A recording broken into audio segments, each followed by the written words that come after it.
ಸಂಬಂಧಪಟ್ಟಂತಹ ಸೋಕಾಲ್ ರವೀಶ್ ಅವರೇ, ನಿಮಗೂ ಕೂಡ ಹೇಳ್ತಾ ಇದೀವಿ, ನಿಮಗೆ ಅಷ್ಟೊಂದು ನಮ್ಮ ಮೇಲೆ ದ್ವೇಷ ಇದ್ರೆ ಕರೀರಿ, ನಮ್ಮನ್ನ ಶೂಟ್ ಔಟ್ ಮಾಡ್ರಿ. ನಿಮ್ಮಂತ ಪ್ರಪಂಚದಲ್ಲಿ ಬದುಕ ಅವಶ್ಯಕತೆ ಆಸಕ್ತಿನೇ ಇಲ್ಲ ನಮಗೆ. ಮುಂದಿನ ದಿನಗಳಲ್ಲಿ ಇಂಥ ಸಮಾಜದಲ್ಲಿ ಬದುಕಕ್ಕೆ ಇಷ್ಟ ಇಲ್ಲ ಸರ್. ನಮ್ಮ ಊರಲ್ಲಿ ಸರ್ ಒಂದು ನೇಣುಗಂಬ ಹಾಕೊಂಡ್ಬಿಡ್ತೀವಿ, ಬಂದು ಎಲ್ಲರೂ ಸೇರ್ಕೊಂಡು ಸಾರ್ವಜನಿಕವಾಗಿ ಹೇಳಕ್ಕಿರ್ತೀವಿ ಹೊರತು ಇಂತರ ಹತ್ರ ನಾವು ಬದುಕಕ್ಕೆ ಇಷ್ಟ ಇಲ್ಲ ಸರ್. ಒಬ್ಬರು ಮತ್ತೆ ಎಲ್ಲರೂ ಕೂಡ ಅವನ್ನೇ ಮಾಡಲಿ sir. Honnemaradahalli sir. ಹೊನ್ನೆ ಅದು ಬೇರೆ ಸರ್. ಹೊನ್ನೆ ಮರ sir, Honnemaradahalli sir. ಮಾತಾಡ್ಬೋದಾ ಸರ್? ಸರ್ ಆಕ್ಚುಲಿ ಮೋಸ್ಟ್ಲಿ ಈ ವಿಷಯವಾಗಿ ಆಲ್ರೆಡಿ ಒಂದು ಪ್ರೆಸ್ ಮೀಟ್ ಮಾಡಿದ್ವಿ ಸರ್. ಈಗ ನಮ್ಮ ಗ್ರಾಮದವರ ಮೇಲೆ ಪೊಲೀಸರಿಂದ ದೌರ್ಜನ್ಯ ಆಗಿದೆ ಅಂತ ಮೋಸ್ಟ್ಲಿ ಒಂದು 4-5 ದಿನಗಳ ಕೆಳಗಡೆ ಪ್ರೆಸ್ ಮೀಟ್ ಮಾಡಿದ್ವಿ. ಆಕ್ಚುಲಿ ಏನಾಯ್ತು ಅಂದ್ರೆ ಸರ್, ಆಕ್ಚುಲಿ ಪೊಲೀಸ್ ಅವರು ನಮ್ಮ ಮೇಲೆ, ನಮ್ಮ ಗ್ರಾಮದಲ್ಲಿ ಸರ್ ಸುಮಾರು 45ರಿಂದ 50 ಜನರ ಮೇಲೆ ಸರ್ ದೌರ್ಜನ್ಯ ಮಾಡಿದ್ದಾರೆ. ಕೆಳದಾಡೋದು, ಹೆಣ್ಮಕ್ಳಿಗೆ ಬೈದಿರೋದು, ನಮ್ಮನ್ನೆಲ್ಲ ಮ್ಯಾನ್ ಹ್ಯಾಂಡ್ಲಿಂಗ್ ಮಾಡಿರೋದು, ಈ ತರ ಎಲ್ಲ ಮಾಡಿದ್ರು ಸರ್. ಸೊ ಈ ವಿಷಯವಾಗಿ ನಾವು ಹ್ಯೂಮನ್ ರೈಟ್ಸ್ ಕಮಿಷನ್, ಆಮೇಲೆ ನಮ್ಮ ಜಿಲ್ಲಾಧಿಕಾರಿಗಳು, ಜಿಲ್ಲಾ ವರಿಷ್ಠಾಧಿಕಾರಿಗಳು, ಅವಾಗ ಉಮಾ ಪ್ರಶಾಂತ್ ಅಂತ ಇದ್ರು, ಅವ್ರ ಹತ್ರನೂ ಕೂಡ ಕಂಪ್ಲೇಂಟ್ ಮಾಡಿದ್ವಿ. ಮಾನವ ಹಕ್ಕುಗಳ ಆಯೋಗ, ಆಮೇಲೆ ಮಹಿಳಾ ಸಾಂತ್ವನ ಕೇಂದ್ರ, ವುಮೆನ್ಸ್ ಪೋಷನ್, ಎಲ್ಲಾ ಕಡೆ ಸರ್ ಇವ್ರ ಮೇಲೆ, ಈ ಆಫೀಸರ್ ಮೇಲೆ ನಾವು ಕಂಪ್ಲೇಂಟ್ ಮಾಡಿದ್ವಿ. ಎಲ್ಲೂ ಕೂಡ FIR ಅನ್ನ ಮಾಡಿಲ್ಲ ಸರ್. ಉಮಾ ಪ್ರಶಾಂತ್ ರವರು ಈ ಕೇಸ್ ಅವ್ರ ಹತ್ರ ಹೋಗುತ್ತೆ, ಅವರು ಆ ಕೇಸನ್ನೇ ಕಂಟಿನ್ಯೂ ಮಾಡಿಲ್ಲ. ಪೊಲೀಸ್ ದೂರು ಆಯೋಗಕ್ಕೂ ಕೂಡ ಕೊಟ್ಟಿದ್ವಿ ಸರ್, ಅಲ್ಲಿಂದಲೂ ಕೂಡ ಏನು ಕೂಡ ಆಕ್ಷನ್ ತಗೊಂಡಿಲ್ಲ. ಇದಾದ ನಂತರ ಸರ್ ನಮ್ಗೇನು ಗೊತ್ತಿಲ್ಲ, ನಾವು ಆಕ್ಚುಲಿ ಹ್ಯೂಮನ್ ರೈಟ್ಸ್ ಕೋರ್ಟ್ ಅಲ್ಲಿ ನಡೀತಾ ಇದೆ ಅಂತ ಹೇಳ್ಬಿಟ್ಟು ಸರ್ ಅಲ್ಲಿ ಕೂಡ ನಾವು ಮಾಡ್ತೇವೆ. ಅದೊಂದರಲ್ಲಿ ಮಾತ್ರ ಇದು ಈ ವಿಷಯ ಜೀವಂತವಾಗಿ ಉಳ್ಕೊಂಡಿದೆ ಸರ್, ಇಲ್ಲಿ ಮಾನವ ಹಕ್ಕುಗಳ ಆಯೋಗದಲ್ಲಿ ಸರ್. ಈಗ ಅಲ್ಲಿ ಕೂಡ ಫೈನಲ್ ಲೆವೆಲ್ಗೆ ಬಂದಿದೆ ಸರ್, ಜಡ್ಜ್ಮೆಂಟ್ ಬರುತ್ತೆ ಈ ಮಂತ್ ಅಲ್ಲಿ ಬರ್ಬೋದು ಸರ್. ಸೊ ಇದು ಸರ್ ಈಗ ಏನು ನಮ್ಮ ಮೇಲೆ ಸರ್, ಸುಮಾರು ನಮ್ಮ ಗ್ರಾಮದ ಮೇಲೆ ಸರ್ ಇವರಿಂದ ಪೊಲೀಸಿಂದ ದೌರ್ಜನ್ಯ ಮಾಡಿದೀವಿ ಅಂತ ನಾವು ಅವ್ರ ಮೇಲೆ ಕಂಪ್ಲೇಂಟ್ ಮಾಡಿದ್ವಿ ಸರ್. ಇವ್ರು ಏನ್ ಮಾಡಿದ್ರು, ಇದ್ರ ಬಗ್ಗೆ ಏನ್ ಆಕ್ಷನ್ ತಗೊಂಡಿದೆ ಅಂತ ಹೇಳ್ಬಿಟ್ಟು ನಾವು RTI ಹಾಕಿದೀವಿ. ನಿಮ್ಮ ಮೇಲೆ ಕಂಪ್ಲೇಂಟ್ ಕೊಟ್ಟಿದೀವಿ, ನೀವೇನ್ ಆಕ್ಷನ್ ತಗೊಂಡಿದ್ದೀರಾ ನಮಗೆ ಹೇಳ್ರಿ ಅಂತ RTIಗೆ ಹಾಕ್ತಿವಿ ಸರ್. RTIಗೆ ಹಾಕ್ದಾಗ ನಮಗೆ ಅವ್ರು ರಿಪ್ಲೈ ಕೊಡ್ತಾರೆ ಏನಂತಂದ್ರೆ, ನಾವು ಕೊಟ್ಟಿರೋ ಕಂಪ್ಲೇಂಟ್ಗೆ ಆಕ್ಷನ್ ಹೇಳಲ್ಲ ಸರ್. ಅವ್ರೇನ್ ಹೇಳ್ತಾರೆ, ನೋಡ್ರಿ ನಿಮ್ ಮೇಲೆ FIR ಆಗಿದೆ ಅಂತ ಹೇಳ್ಬಿಟ್ಟು ಸರ್ 4 FIR ಆಗ್ತಾರೆ ಸರ್. ಅದು ಏನಂತಂದ್ರೆ, ಎಲ್ರು ಕೂಡ ಇಷ್ಟೂ ಜನ ಸೇರ್ಕೊಂಡು ಸರ್ ಮಧ್ಯ ಒಂದು ರೋಡ್ ಅಲ್ಲಿ ಒಂದು ಹೆಣ್ಣಿನ ಬಟ್ಟೆ ಹರಿದಾಕಿದೀವಿ ಅಂತ ಹೇಳ್ಬಿಟ್ಟು ಫೇಕ್ ಇದು ಕಂಪ್ಲೇಂಟ್ ಅನ್ನ ರಿಜಿಸ್ಟರ್ ಮಾಡ್ಕೊಳ್ತಾರೆ ಸರ್ ಈ ರವೀಶ್ ಅವರು. ಈ ವಿಷಯವಾಗಿ ಸರ್ ಎಲ್ರನ್ನೂ ಕೂಡ ಕಾಂಟ್ಯಾಕ್ಟ್ ಮಾಡ್ತೀವಿ. ಸಾಕ್ಷಿ ಕೊಟ್ಟಿರ್ತಾರಲ್ಲ ಸರ್, ಅವರು ಕೂಡ ಕಾಂಟ್ಯಾಕ್ಟ್ ಮಾಡ್ತೀವಿ.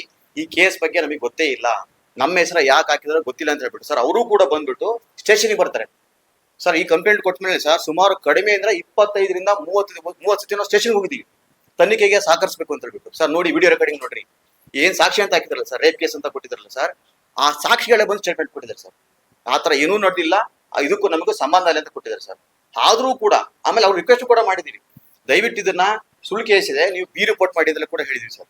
ಆದ್ರೂ ಕೂಡ ಸರ್ ನಮಗೆ ಗೊತ್ತಿಲ್ಲ ಸರ್. ಫಸ್ಟ್ ಒಂದು ಕೇಸ್ ಕೊಟ್ಟಿದ್ರು, ಅದು ಮಾತ್ರ ನಮಗೆ ಗೊತ್ತು. ಇದಾದ್ಮೇಲೆ ಸರ್ ಇನ್ನು 3 FIR ಹಾಕಿದ್ರೆ ನಮ್ ಗಮನಕ್ಕೆ ಬಂದಿಲ್ಲ ಸರ್. ನಮ್ಮ ಗಮನಕ್ಕೆ ಸರ್ ಪ್ರಸ್ತುತವಾಗಿ ಬಂದಿರೋದು 4 ಕಂಪ್ಲೇಂಟ್ಗಳು. ಇನ್ನೂ ಎಷ್ಟು ಕಂಪ್ಲೇಂಟ್ ಮಾಡಿದ್ರೆ ನಮಗೆ ಗೊತ್ತಿಲ್ಲ. ಇದಾದ್ಮೇಲೆ ಸರ್ ಮತ್ತೆ ನಮಗೆ ನಿನ್ನೆ ಪೊಲೀಸ್ ಇಲಾಖೆಯಲ್ಲಿ ಸರ್ ಎಲ್ಲರೂ ಕೂಡ ಕೆಟ್ಟಿರಲ್ಲ ಸರ್, ಅಲ್ಲೂ ಕೂಡ ಯಾರೋ ಒಬ್ಬ ನಿಷ್ಠಾವಂತ ಅಧಿಕಾರಿಗಳು ನಮಗೆ ಫೋನ್ ಮಾಡ್ತಾರೆ. ಫೋನ್ ಮಾಡಿ, ರಘುವರೇ ಈ ತರ ನಿಮ್ಮನ್ನ ಅರೆಸ್ಟ್ ಮಾಡೋ ಚಾನ್ಸಸ್ ಇದೆ, ಸ್ವಲ್ಪ ಹುಷಾರಾಗಿರಿ, ಇವ್ರು ಯಾಕೋ ವೈಯಕ್ತಿಕವಾಗಿ ತಗೊಂಡ್ಬಿಟ್ಟು ನಿಮ್ಮ ಇಡೀ ಗ್ರಾಮದವ್ರನ್ನ ಅರೆಸ್ಟ್ ಮಾಡೋ ಚಾನ್ಸಸ್ ಇದೆ, ನೀವು ಹುಷಾರಾಗಿರಿ ಅಂತ ಹೇಳ್ತಾರೆ ಸರ್. ನಾವು ನಿನ್ನೆ ರಾತ್ರಿ ಮಧ್ಯರಾತ್ರಿ 9 ನಮಗೆ ಪೊಲೀಸರೇ ಇನ್ಫಾರ್ಮ್ ಮಾಡ್ತಾರೆ ಸರ್. ಪಾಪ ಅವರೊಬ್ಬರು ನಿಷ್ಠಾವಂತ ಅಧಿಕಾರಿ, ಅವ್ರಿಗೂ ಎಲ್ಲ ಕಣ್ಣಾರೆ ನೋಡಿದ್ರು ಸರ್ ಏನಾಗಿದೆ ಅಂತ. ಈ ತರ ಮತ್ತೆ ಜನಗಳ ಮೇಲೆ ಅನ್ಯಾಯ ಆಗ್ಬಾರ್ದು ಅಂತ ಹೇಳ್ಬಿಟ್ಟು ಸರ್ ನಮಗೆ ಪರ್ಸನಲ್ ಆಗಿ ಇನ್ಫಾರ್ಮ್ ಮಾಡಿದ್ರು ಸರ್. ಆಮೇಲೆ ಅದೆಲ್ಲ ಡೀಟೇಲ್ಸ್ ಅಲ್ಲಿ ಕಳಿಸ್ಕೊಟ್ರು, ನಿಮ್ಮಲ್ಲಿ ಚಾರ್ಜ್ ಶೀಟ್ ಆಗಿದೆ ಸರ್ ಅಂತ. ಸರ್ ಚಾರ್ಜ್ ಕಳೆದ ತಿಂಗಳು ಸರ್ ಮೇ 16ನೇ ತಾರೀಕು ಸರ್ ಆಲ್ರೆಡಿ ಒಂದು ಹಿಯರಿಂಗ್ ಆಗೋಗ್ಬಿಟ್ಟಿದೆ ಸರ್. FIR ಆದ್ರೂ ಕೂಡ ನಮಗೆ ನೋಟಿಸ್ ಕಳಿಸಿಲ್ಲ. FIR ಆಗಿ ಸರ್ 8 ತಿಂಗಳಾಯ್ತು, 8 ತಿಂಗಳಾದ್ರೂ ಕೂಡ ನೋಟಿಸ್ ಬಂದಿಲ್ಲ ನಮಗೆ. ಪೊಲೀಸರು ಕೂಡ ನಮಗೆ ಫೋನ್ ಮಾಡಿ ಬರ್ರಿ ಅಂತಲೂ ಕೂಡ ಕರೆದಿಲ್ಲ. ಅದಾದ್ಮೇಲೆ ಸರ್ ನೆಕ್ಸ್ಟ್ ಕೋರ್ಟ್ಗೆ ಚಾರ್ಜ್ ಶೀಟ್ ಸಬ್ಮಿಟ್ ಮಾಡಿದ್ಮೇಲೆ ಸರ್ ನಮಗೆ ಸಮನ್ಸ್ ಬರಬೇಕು, ಸಮನ್ಸ್ ಕೂಡ ಬಂದಿಲ್ಲ ನಮಗೆ. ಫಸ್ಟ್ ಹಿಯರಿಂಗ್ ಆಗೋಗ್ಬಿಟ್ಟಿದೆ ಸರ್. ಫಸ್ಟ್ ಹಿಯರಿಂಗ್ ಅಲ್ಲಿ ಏನ್ ಮಾಡ್ತಾರೆ, ಯಾರು ಕೂಡ ಬಂದಿಲ್ಲ, ದೂರ ಅಂದ್ರೆ ನಾವ್ಯಾರು ಕೂಡ ಬಂದಿಲ್ಲ, ಹಾಗಾಗಿ ನೀವು NBW ನಾನ್ ಬೇಲೇಬಲ್ ವಾರೆಂಟ್ ಇಶ್ಯೂ ಮಾಡಿ ಅಂತ ಹೇಳ್ಬಿಟ್ಟು ಜಡ್ಜ್ ಇಶ್ಯೂ ಮಾಡ್ತಾರೆ ಸರ್. ಈಗ ಸರ್ ನಮ್ಮ ಮೇಲೆ ಇದು ಸೆಕೆಂಡ್ ಹಿಯರಿಂಗ್ ಸರ್ 29ಕ್ಕೆ ಇದೆ. ಇವರು ಮೋಸ್ಟ್ಲಿ ಪ್ಲಾನ್ ಅಂದ್ರೆ ಸರ್ 29 ಈಗ ರಜೆ ಬರುತ್ತಲ್ಲ ಅಂತ ಟೈಮಲ್ಲಿ ನಮ್ಮನ್ನ ಬಂಧಿಸಬಹುದು. ಸೊ ನಾವು ಈ ಮೂಲಕ ಹೇಳೋದು ಸರ್, ನಾವೆಲ್ಲೂ ಕೂಡ ಓಡೋಗುವಂತ ವ್ಯಕ್ತಿಗಳಲ್ಲ. ಇದುವರೆಗೂ ಕೂಡ ನಾವು ಸರ್ ಬೈಲ್ ಅನ್ನ ತಗೊಂಡಿಲ್ಲ. ಯಾಕೆ ಅಂತಂದ್ರೆ ಸರ್ ಇವತ್ತು ನಮ್ಮ ಮೇಲಾಗಿದೆ, ನಾಳೆ ಇದೇ ತರ ಇವರು ದೌರ್ಜನ್ಯ ಬೇರೆ ಕೂಡ ಮಾಡ್ಬೋದು ಅಲ್ವಾ ಸರ್. ಈ ಒಳಗಡೆನೆ ನಮ್ ಇಂಥ ವ್ಯವಸ್ಥೆಯಲ್ಲಿ ಬದುಕ್ತಾ ಇದೀವಿ.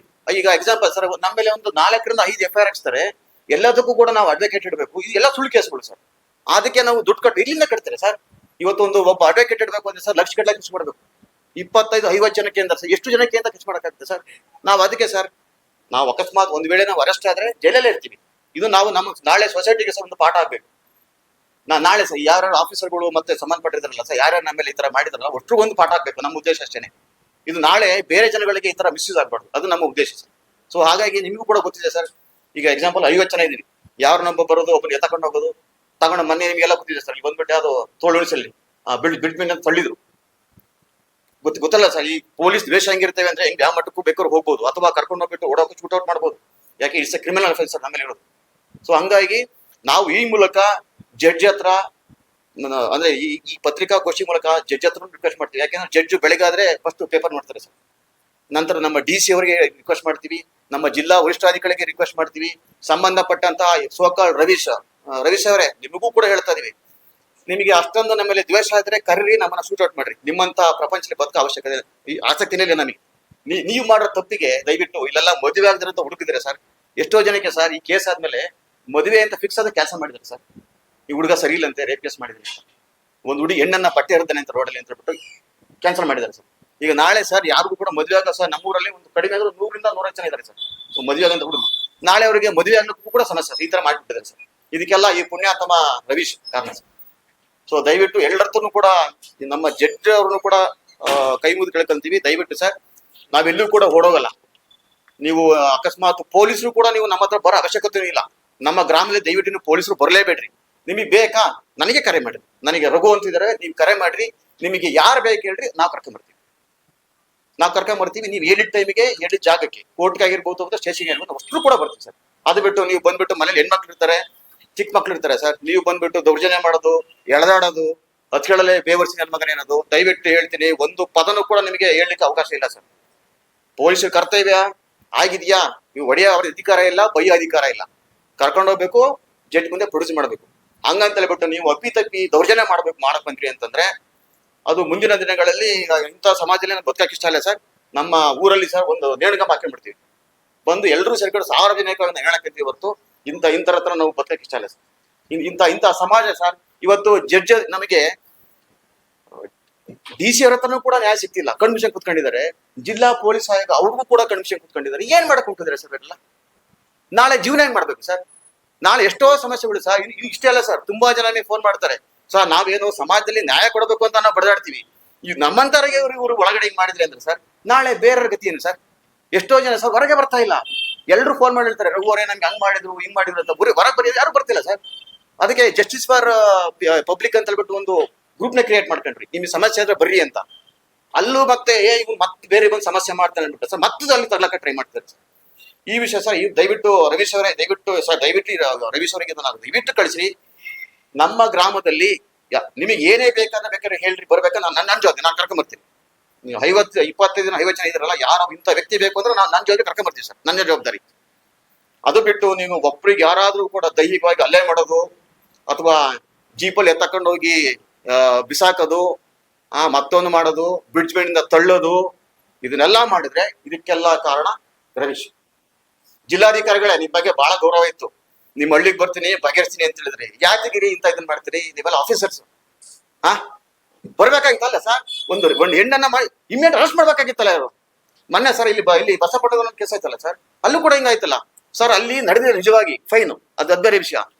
ಇದೇ ಜಾಗಲಿ ಸರ್ ಆಕ್ಚುಲಿ ಎಲ್ಲರೂ ಕೂಡ ಪರಿಚಯ ಇದೀವಿ ಸರ್, ಅಂತ ವ್ಯಕ್ತಿಗಳಲ್ಲ ಅಂತ ನಿಮಗೂ ಕೂಡ ಗೊತ್ತಿರ್ಬೇಕು ಅಂದ್ಕೊಂಡಿದೀವಿ ಸರ್. ಒಂದ್ ವೇಳೆ ಸರ್ ಇದೇ FIR ಸರ್ ನಾಳೆ ಮೀಡಿಯಾದಲ್ಲೋ ಅಥವಾ ಪೇಪರ್ಲ್ಲ ಪಬ್ಲಿಷ್ ಆಗ ಸರ್, ನಾವು ಬದುಕಾಗುತ್ತೆ ಸರ್. ಈಗ ಸರ್ ಆಕ್ಚುಲಿ ನಮ್ಮ ದಾವಣಗೆರೆ ಡಿಸ್ಟಿಕ್ ಗೊತ್ತು ಏನಂತ, ಬೆಂಗಳೂರಲ್ಲಿ ಕೂತ್ರೆ ಗೊತ್ತಿಲ್ಲ ಸರ್, ಅಥವಾ ತಮಿಳುನಾಡು ಕೂತ್ರೆ ಗೊತ್ತಿಲ್ಲ ಇಲ್ಲಿ ಏನಾಗಿದೆ ಅಂತ.